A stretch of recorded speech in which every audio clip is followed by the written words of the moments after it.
After 17 years in production, Fujifilm discontinued what had been basically Kodak's only competitor for professional grade 120 negative film, Fujifilm Pro 400H.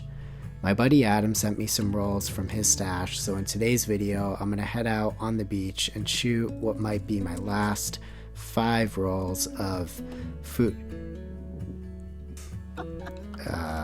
okay, we're already down to 4 rolls. You just lose the whole roll. Anyways, Fujifilm is kind of known for being a slightly cooler version of Portra 400, and according to Fujifilm themselves, it has faithful reproduction of neutral grays over a wide exposure range from underexposure to overexposure, aka it's got latitude.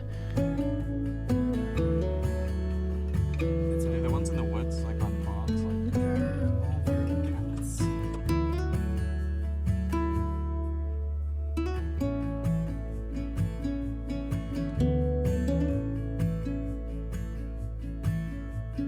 So I feel like there needs to be a disclaimer here of some sorts, because lots of people talk about the quote-unquote looks of different film stocks. So for the sake of transparency, this is what my film scans look like. The starting point is very, very flat so that I can basically edit them into whatever I want. So from my perspective, shooting this film stock isn't all that different of an experience from shooting something like Portra 400, because I'm not editing them to look any other way than just how I want my photos to look. I've learned that pretty much every and any film stock can look different depending on how you expose, develop, scan, edit, print. I'm not advertising that this is what 400H looks like. These are just pictures I made using it. And if you were standing next to me on this day using the same camera and the same film stock, we'd probably walk away with different results. And I kind of think that that's the coolest part about film photography.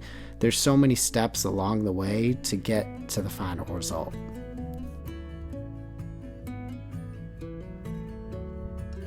After finishing this first roll of film, I realized there were probably going to be a few light leaks because it turned into a fat roll.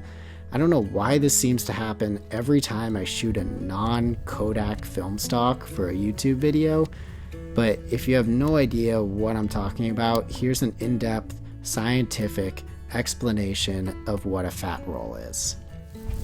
It didn't wind onto the thing tight enough. It's like squishy. So there might be light leaks on this now.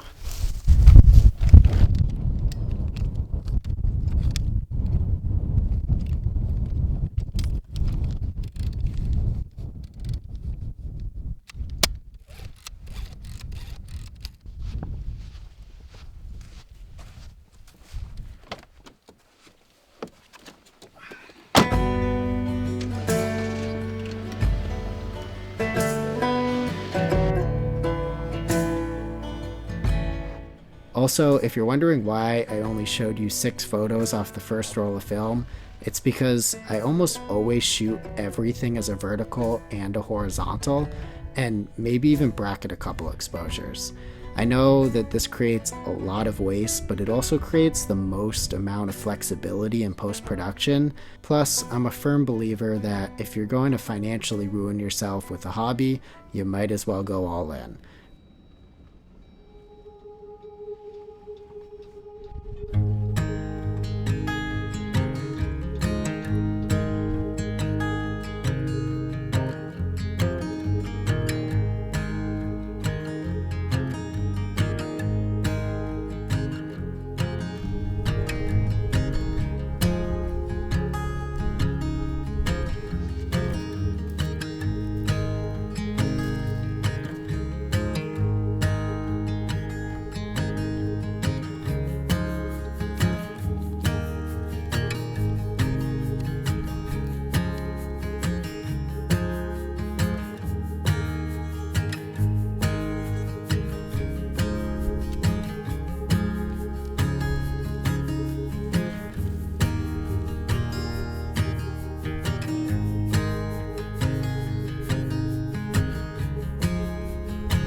I really love the way these next two shots turned out. It seems like there's almost a blanket of warm golden light over the edge of the foreground, and with some of that water behind the duck camp, I feel like I got a little bit of everything in this one. And in this one, the greens are just, yeah.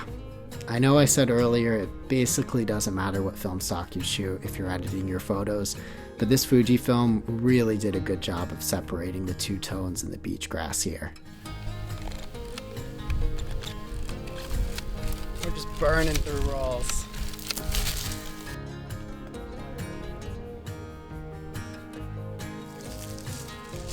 I loaded up my last roll of film as the sun was going down.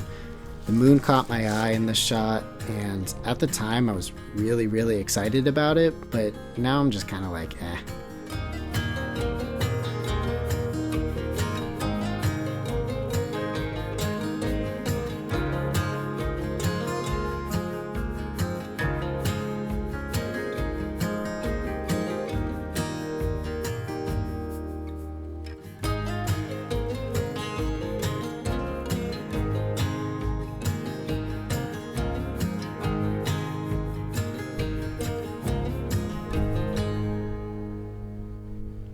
And just like that, it was time to pull out the tripod. I shoot 99% of the time at f11, which means I use a tripod a lot. I know people seem to have strong feelings against or for shooting with tripods, and I totally understand that it can be an inconvenience, but I've really learned to love it.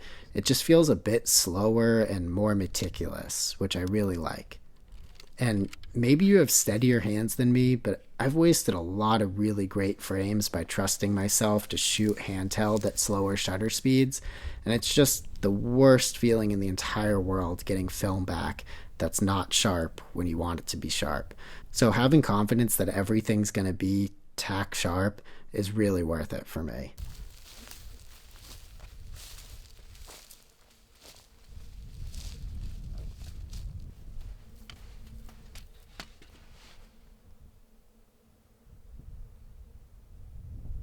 I think this shot might be my favorite from the whole night, and just happens to be my last. I did overexpose this frame quite a bit. Here's another example of the raw flat scan and what I edited it into. So there's no doubt that this film stock has amazing latitude, but like you kind of expect that from any professional grade negative film stock. These rolls were kept in a freezer since they expired, which was only a few months ago, so I basically treated them like they were brand new, and they held up pretty well. I was able to pull a lot of color out of these negatives, and I'm actually really happy with all these photos that I took. I would totally shoot more of this stuff if it came my way, but with it being discontinued and now with it being more expensive on the eBay market than it was before being discontinued, I don't really see that happening in my future. If you made it this far into the video, thanks for watching, and a huge thank you to Joey for coming out and filming this entire thing with me. If you guys like this style of video, leave a comment below, let Joey know that he's really good at filming, and maybe I'll be able to get him to come out and film more of these with me. Okay, bye. Oh my god. Yep.